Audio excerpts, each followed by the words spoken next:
Title of this lesson is Introduction to Rates of Change. That's completely false. Yeah, this isn't the intro to rates of change. This is the intro to grade 12 rates of change. The intro to rates of change came way back in grade 9. I only have one poster in my room, if you can look on the back there. Sorry, two math posters, but the poster I want to talk about is the one that says, slope is easy and fun. Just remember, rise over run. If you're in my class in grade 9, maybe you remember that poster. I leave it up on the wall during tests, during exams. It's such an important concept that I'm quite willing to leave it up there for everyone all the time. And I put another piece of paper on here on the slope poster. It says, right on the slope poster, it says rate. Yeah, I don't know when I hung that. I might have hung that little poster 15 years ago. I might have hung it 2 years ago. I don't know. I don't know how long that's been there. Because I hang that up there. Maybe it was during your grade 9 class that I went up there and hung that thing up there. Because it's really important to say that slope means rate. Those two things are the same thing. Slope is when you're finding it on the graph. Rate is when you're talking about it in words. We're going right back to that. We're going right back to slope to talk about rate of change. And so we'll explore that idea a little more now, finally, in grade 12. It's not an exaggeration to say in grade 9, we were discussing rate, realized that we didn't have enough function knowledge. We only knew about lines. Spent 2 years learning about a whole bunch of functions, and now we're back. It's really the next lesson after slope that I'm about to teach you here, but now you've got all these weapons, all these functions available that you can use. A few important points before we get started. We can talk about rates of change in any field you want to talk about. If you want to go into biology, you want to go into chemistry, you want to go into economics, all of those things, rates of change comes up, and they have their own words. The easiest one for most people to talk about, the easiest field to start off in, actually is physics. Even though you're like, oh no, not physics. No, we're not going to go far enough in physics for it to get out of hand. If you don't like physics, or if you've taken physics and it didn't go well, we're not going to go that far. We're only going to talk about a few words in physics. And they're words that you use every day, and that's why we start with physics. We'll get to the other fields along the way. So, a few important points. Distance refers to the total distance traveled by an object.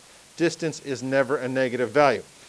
Distance, you can imagine, is what your pedometer measures or what your iPhone measures as number of steps you take during the day. For instance, if I start off my day with my Apple Watch here, and I get out of bed and I start counting my steps, it goes like this. 1, 2, 3, 4, 5 as I walk away. And then I spend my whole day out there, hopefully doing my 10,000 steps. And at the end of the day, it's 9,998, 9,998, 10,000. I can go to bed, right? It goes up the whole time. Also, in your car, you see the odometer. It just keeps adding on. Okay? And you think, well, yeah, of course, that's what has to happen. When we use the word distance, that's what we mean. We mean, how far did I go today? Okay? You're like, yeah, obvious. Wait. Before you think it's too obvious, check out this other word. Displacement refers to an object's position relative to some fixed point. For now, you can imagine my bed in the morning is going to be the fixed point, and we're going to measure from there. Notice that displacement can be a negative value from there. So imagine this is my bed. I get out of bed in the morning, and I start walking away from my bed. +1, +2, +3, +4, +5. I'm 5 away from my bed. But watch what happens as I head to bed at night. 4, 3, 2, 1, 0. Yeah? You see displacement as you go back to where you started can go back down to 0. Distance cannot. That's an important distinction. It's worse. Most people who don't work on physics or calculus or anything like that use these words sort of interchangeably. They don't even worry about it. Distance, displacement, whatever, who cares? Because who does really care unless you're really getting down to the math of the situation? It's worse than that. Imagine instead, this is my bed. And I start in the morning, I go +1, +2, +3, +4. 3, 2, 1, back into bed. -1, -2, -3. You see, displacement also has a location saying, oh, you're left of your bed, or you went right of your bed, or whatever fixed point you want to use. 0 is sort of your choice about where the 0 is going to be in the situation.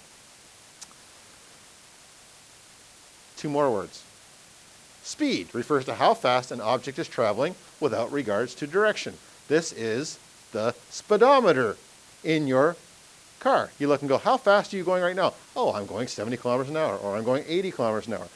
Speed is never a negative value. You would never say to somebody, they ask you, oh, how fast are you driving in your car today? You're the passenger, so you're on the phone. You're the passenger. You're looking, yeah, we're going 80. You wouldn't say, oh, we're going negative 80. Yeah? You'd always just give the number. But there's another way.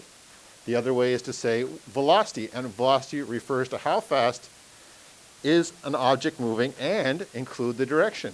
So in the morning, as I drive to school, I could say I'm going positive 80 kilometers an hour. At the end of the day, as I drive home, I'd call that negative 80 kilometers an hour because I'm heading the other direction. So velocity includes the direction.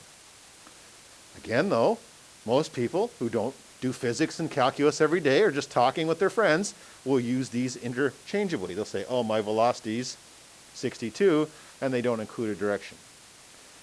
By the way, it's way worse than that. Yeah? We'll just go forward and back in this course. Which you could go like northeast, southwest. You know, there's all these other directions available. You could even go up, you know? And so we got to get into 3 dimensions eventually. And that's why the next course you're going to take is called Vectors and Calculus. The vectors part is getting this thing to go in 3 dimensions, which I got to tell you isn't that hard. Once you get 1 dimension down pat, adding 2 more dimensions is no real big deal. It's just repetitive. That's all. You know, you just got to do these things over and over again. Anyways, I'll come back to those words as the lesson goes along. An introductory example, and actually this example is straight from grade 9. You look at examples like this in grade 9 and also in grade 10 science. So I review, but we're going to go a little farther with it now. Your good friend Juanita went for a walk yesterday. She started at her house, walked for a bit, stopped for lunch, walked to the movie theater, watched a movie, and then went home. The following displacement time graph describes her journey. Let's start right there. In grade 9, we know about this distance and displacement thing, and we don't get hung up in it. We just go ahead and call this a distance time graph. We tell you a giant lie at that time, because it's too early in your math career to over-explain that. This is a displacement time graph because the numbers come back down. You would never do that on a distance time graph, actually. The numbers would only get bigger and bigger, sort of like the pedometer on your watch. The numbers would only get bigger and bigger. You don't suddenly getting lower and lower numbers. Imagine if that was like the case. Nobody would ever get home again. I want my 10,000 steps. 1,100, 1,102, 1,103, 1,102, 1,101, 1,100. You can't count backwards as you go there. And also like cars. You know, the odometer spins around. You say, oh, that car has 140,000 kilometers on it. You can't have it that you put it in reverse and then the kilometers start coming back off again. Or else everybody's car would have 0 on it. You say, oh, brand new car, you know. But that's the difference between distance and displacement. Distance keeps going up. Displacement can go up and then come back down again. Okay? Is all this pretty obvious? Let's match it up with the, she started out from her house, walked for a bit. Yeah, so her distance was getting bigger. Her displacement was getting larger. Then stopped. Then walked to the movie theater. So something different about this. We'll talk about that. There's a difference between these 2 walks here. Something different is going on there. Then she stopped for lunch. Oh no, watched the movie, and then she went home. But we really want to talk about how did she walk home. There was something different about how she walked home there. So we'll get to all those things. So first question, when did Juanita stop for lunch? Well, she walked for a bit and then stopped for lunch. So, I want to switch over to this laser pointer deal on this PowerPoint here. Just give me 1 second. Pointer options, laser pointer. So this was the part where she was walking for a while and then she stopped for lunch here. So when did she stop for lunch? Right at the 1 hour mark. If she started at noon, this would be 1 o'clock. Some people say, oh, it's 1 o'clock. Well, it might be if she started at noon, but really it was at the 1 hour mark that she stopped for lunch. When did Juanita walk the fastest? Okay, now this is when finally slope appears in all this. We want to know when was she going the fastest rate.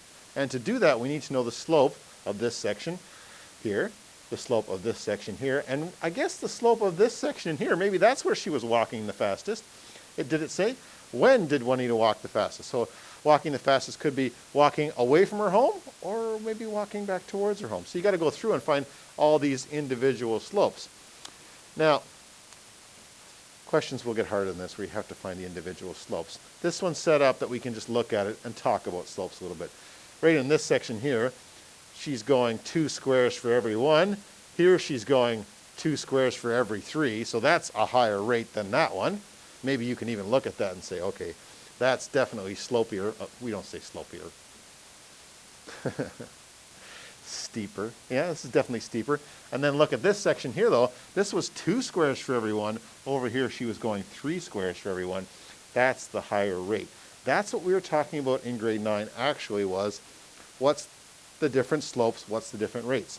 So this little section here, and again, there is more math coming here, but it's the reason this lesson is called Intro to Rate of Change. We're just sort of reviewing all the grade 9 stuff, trying to put it in a bigger picture here. So during the first part of her walk home, that's when she walked the fastest. But notice it said during the first part, because what happens here is she starts to get less slopey there, less steep as she goes along there, and so she's slowing down. So she doesn't stay at that speed all the way on her walk home. We'll talk about that more in a minute. How long was the movie? Okay, so this was lunch, right, in this part here. This was the movie, which was 1, 2, 3 squares. The movie was 3 squares long. Okay, hold on. 3 squares. Each square, there's 4 squares in an hour, so each square must be 15 minutes. 3 squares looks like 45 minutes. And what was Juanita's maximum distance from home? Okay, this is where distance and displacement graphs sort of cross over. She went out to a displacement of 5.5 kilometers from home, and then she came home. So, what was her maximum distance from home? 5.5. It's also her maximum displacement. Those words can cross over in that particular situation. So right there, 5.5 kilometers. Any questions about that example so far? Mostly a grade 9 example, maybe grade 10 science, they talk about it a little bit, and I'm just trying to pull it forward into what we need out of it in grade 12. At what speed did Juanita walk to the movie after lunch? Okay, now, finally, some actual grade 9 finding slope moves. We say, okay, if we want to know how fast she was moving, we want to know her rate. Right back there. Rate is the slope. When you want to find the rate, you want to find the slope. So you got to find the slope here. Now, there's a little problem with finding slopes on graphs, is you got to look at the scale. We try in grade 9 to push you on scale a little bit, but I don't know. It doesn't go all that well, to be honest. You know what I mean? But now we got to really look at the scale when we go to do this and say, okay, what's the actual rise here? What's the actual run here? 1.25. 5 squares is 1 1/4 hour, which is 1.25. I don't want to rant too much about the clock. Have I already ranted about the clock in this class? Already was? All right, well, to understand what a horrific device a clock is, just think about me trying to tell my 4-year-old about this clock. Now, he understands money a little bit. He understands that the quarter, listen to the word, quarter is 25 cents. So to him, quarter is 25, got it. Then we come to this thing, this clock, and I say, okay, when the hand is at the 3, that's quarter after, and it means 15 minutes. Just think about that for a minute. What a disaster that is. So he says, well, Dad, you said quarter was 25. I'm like, well, a quarter is 25. That's $0.25. This is a quarter on the clock. And he's like, what are you trying to do to me here, man? What a disaster. I said, and so he says, why the 3? I said, well, the 3's there because that's the number of hours, but you can refer to it as, the minutes aren't on there. Like, you have to know that, boom. He's like, you know what, I'm just going to go play with my cars. It's a mess. It's a complete and utter mess. And it comes to roost right here in this example when you go 1.25 and your brain screams 1 hour, 25 minutes. It's not 1 hour, 25 minutes. It's 1 1/4 hours. It's actually 1 hour and 15 minutes, but as a decimal, it's 1.25. So you really got to keep an eye on that stuff. Time is a little wacky when you actually go to do it on scales like this. The rise is a little easier, 1.5. Each of these squares is 0.5, so it's 0.5, 0.5, 0.5. I want to keep doing these with the PowerPoints here. 0.5, 0.5, 0.5. So what you get here as a slope is 1.5 over 1.25. Now, when you did slopes before, we didn't really stick you with these decimals too much. We were trying to teach you about slope. Now you might get decimals and stuff like that. And in the case of speed, you don't care about decimals. You're quite happy to divide this thing and get it as a answer. Apparently she's going 1.2 kilometers per hour. Not exactly setting any speed records here for her speed there. What other information does this graph tell us? The other thing that comes up is here, as I mentioned, is what's happening here. How would you say Juanita is changing? So obviously something's going on here with her slope. What's happening to her velocity and her speed as she heads for home? She's slowing down. And if you have trouble with these, just decide, is it going towards slope 0 or is it going away from slope 0? And she's heading towards the slope 0. She's getting less slopey as she goes along, less steep as she goes along here, which means a lower rate, which means a lower speed. Maybe actually, it's time to update my poster back there. This is the exact moment in advanced functions. Slope is rate. It's also the speed. Yeah, that's when we talk about slope, we're talking about speed. If you're going into other fields, there'll be different words for rate of change. Biology doesn't have a really good word. They've got, sometimes say rate of change of population, and I sometimes say the marginal population, but physics has the best words, so we start with physics. One more example. Sam swims for 30 minutes every day before school. He takes about 5 minutes to complete one lap. The pool is 100 meters long. Complete the following on a separate page. Oh, I've got to do A, B, C, D on a separate page. That's all, right? Okay. I've got a separate page available for these 4 examples. And so I'll go back and forth between the examples and the separate page. I believe those of you who printed the notes have 4 nice graphs there to use, yes? If you don't have 4 nice graphs because you didn't print the notes, well, hey, cut out a piece of graph paper, make 4 nice graphs, yeah?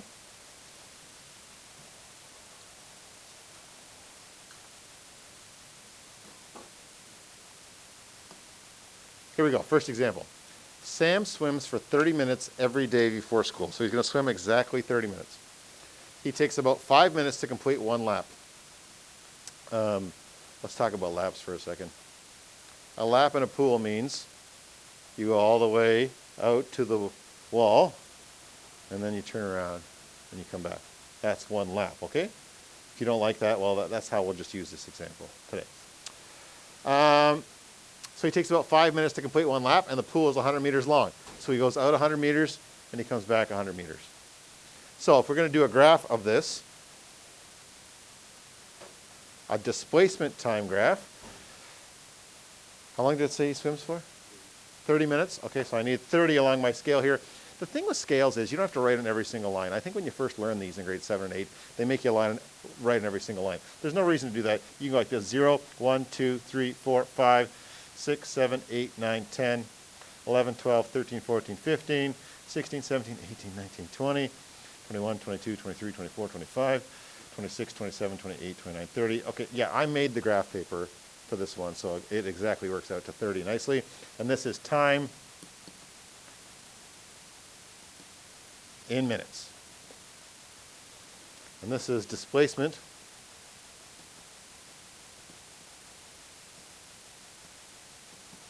in meters. Now, what does the displacement have to go out to in this pool? What's the farthest he can get from his starting point? 100 meters. So he's going to go out 100 meters and come back. So I don't know, 10, 20, 30, 40, 50, 60, 70, 80. Oh, it's perfect. 10, 20, 30, 40, 50, 60, 70, 80, 90, 100. Now, how long does it take him to finish one complete lap? 5 meters to complete one lap. So 5 meters to go, 5 meters, 5 minutes for him to go out and back. So I'm going to switch over to red here and a straight line. Would it really be a straight line? You think about that for a second. We'll decide about the straight line thing. Yeah, because there's maybe a little subtlety to this whole thing. But basically, he's got to go out to the 100 meters in 2.5 minutes, and then he's got to come back. Go out in 2.5 minutes and come back. Got to go out in 2.5 minutes and come back.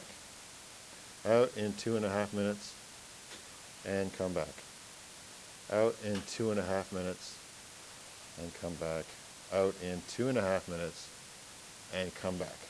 There's A done. Now, maybe there's some complaints.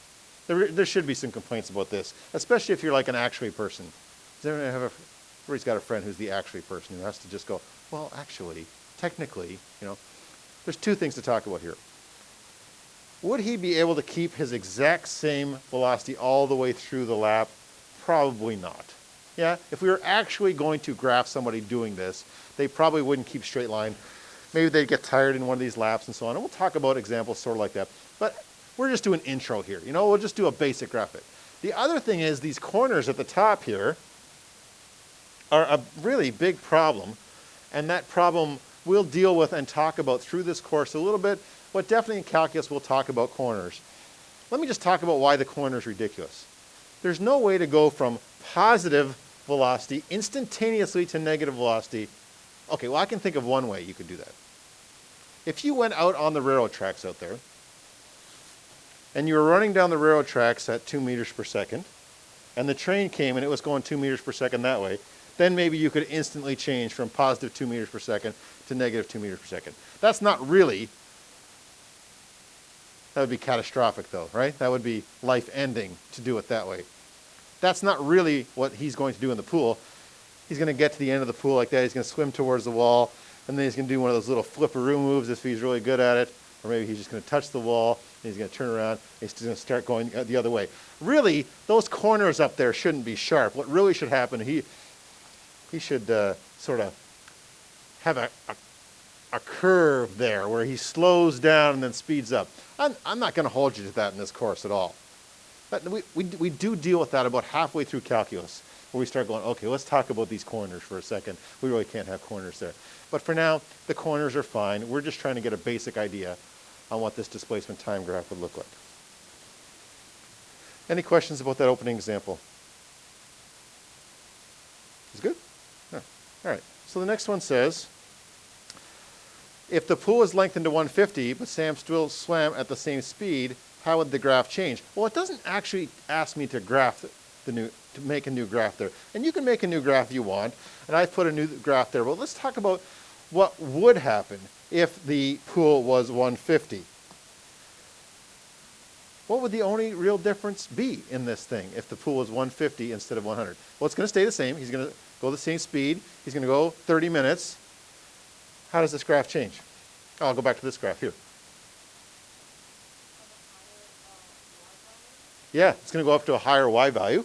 Yeah, so if you want, you could even just put here, you'd go up to 150 on this graph here. That's the one thing that would happen is you'd have to go up to 150, so he goes farther away. And there's one other big feature that would change. Yeah, it would take longer on the x value, so we wouldn't get as many loops. Well, let's talk about how many loops we'd get, though. How many loops would we get? He got through 6 loops here, so he was able to do 100, 200, 300, 400, 500, 600, 700, 800, 900, 1000, 1100, 1200 meters. Now it's 150 per out and back, so that's 300 per loop. 4 loops instead of 6 loops. But you could figure that out as you were going to do it. So I'm going to not draw the scale on the bottom, but just sort of give you the idea. 1, 2, 3, 4. It would look something like that. I didn't put the whole scale in there because it didn't really ask for another graph. It asked me it asked how would it change, and it would change. It would go up to 150, and only for loops. I'm calling them loops, but maybe you want to call them laps. The reason I said loops is because I'm referring to the graph, but loops are laps. You don't even make it 4 times up and down the pool. Actually, I think I drew it not too bad. It sort of looks close to on scale, but I wasn't really trying to do it on scale. I was just trying to give you an idea of how you would answer that question. Any questions about B?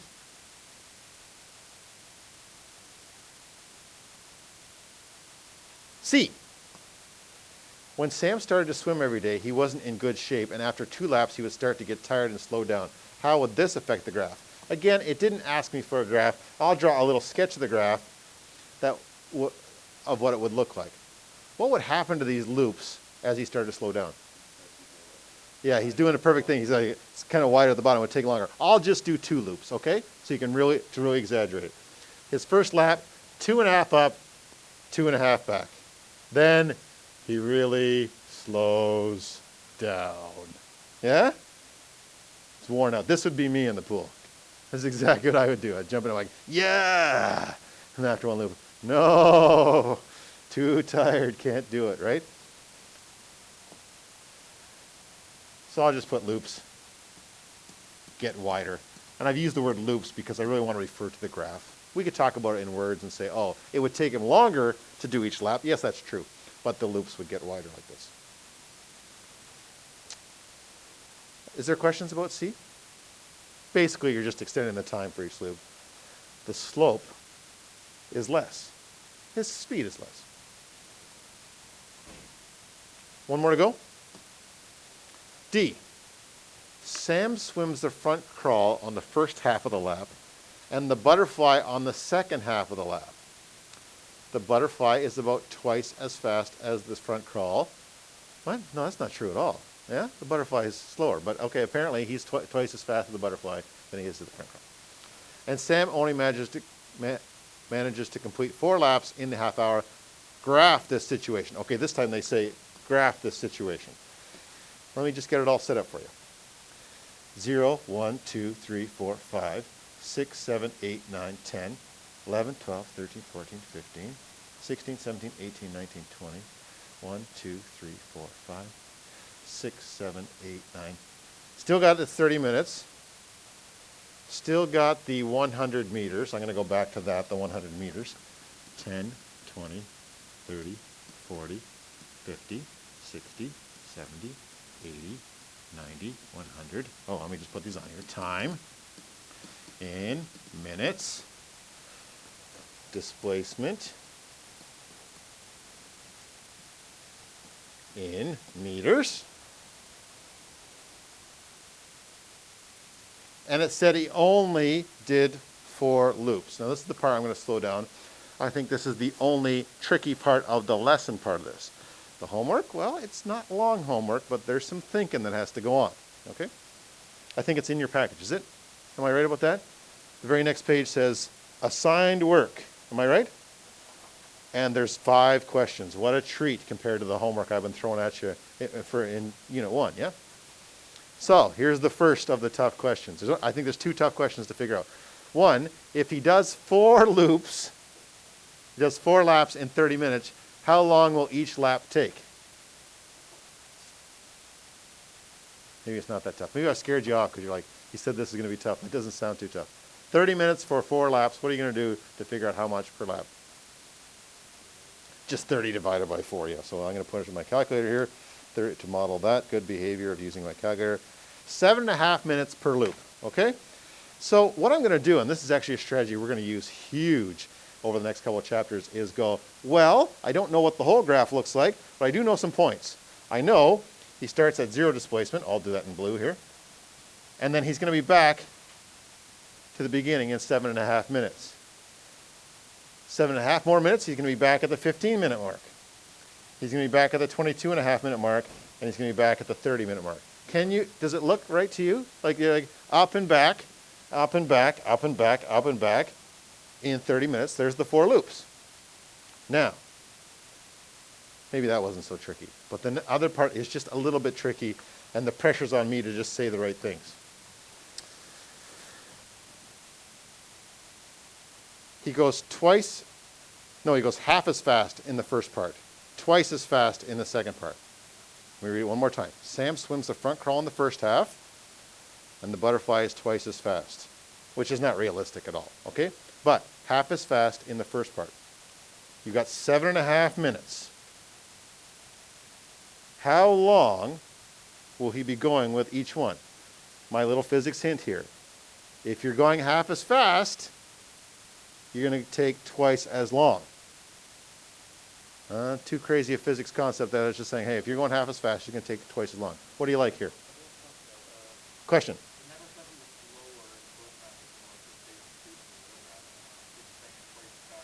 Yeah, the only thing on this is he's going to be constant speed. He's going to be, in the first half of the loop, he's going to go half as fast. The second half, he's going to go double the speed he was in the first half. So just whatever the slope is in the first part, he's got to have double that slope. This is tricky. How many minutes are you going to divide up these minutes so that he's swimming the first half for twice as long as the second half? I've set this one up on purpose, so it's not that bad, because it's 7.5 minutes, and it actually sort of works out good. What's the breakup of the time for the faster and the slower part of it? One's got to be twice as long. What's that? He says divide by 3. It's brilliant. It's brilliant to divide it into 3 pieces. But it's not the first instinct for most people to go divide by 3. What he's saying is, I've got to have one twice as big as the other. So divide it into 3 sections. Then I can make one twice as big as the other. So the 3 sections are 2.5, 2.5, 2.5. Because I divide the 7.5 by 3. He's got to go 5 minutes out and 2.5 minutes back. So here comes my graph. Not red. Blue I wanted. Silly rabbit. Blue. 5 minutes out. Got to find that 5 spot. And then 2.5 minutes back. Hard to see the difference in the slopes. I get it. Just think about it though for a minute. Does this make sense? If you're slower, it should take you 5 minutes to get there. If you're twice as fast, 2.5 minutes to get back. So every time we do this, 5 minutes out, so that goes out to about the 12.5 minute mark. And then 2.5 minutes back. 5 minutes out, 2.5 minutes back. 5 minutes out, 2.5 minutes back. Hopefully I've said it enough times you're like, okay, that sort of makes sense. I don't know if I would have thought of the divide by 3. I would have had to play around for a while to figure it out. To go, okay, how am I going to break up 7.5 so that one section's twice as big as the other? That maybe takes a little bit of thinking.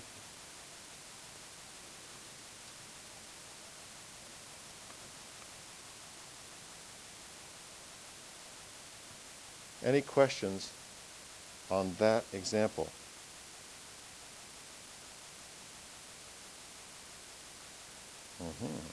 Questions? Okay, fair warning on the homework. Okay, here comes the fair warning. It's shorter. There's less questions. But there will be some questions in the homework, in today's homework, both times where it's like, what am I going to do here? You really have to follow up with me maybe and go, what? How do I handle that? Yeah, because it's really trying to get you into those physics types examples. The good news is the lessons tomorrow, average rate of change and instantaneous rate of change, completely flip and go the other way. There's a procedure. Do this, do this, do this. So this chapter has a little bit of both of those things in it.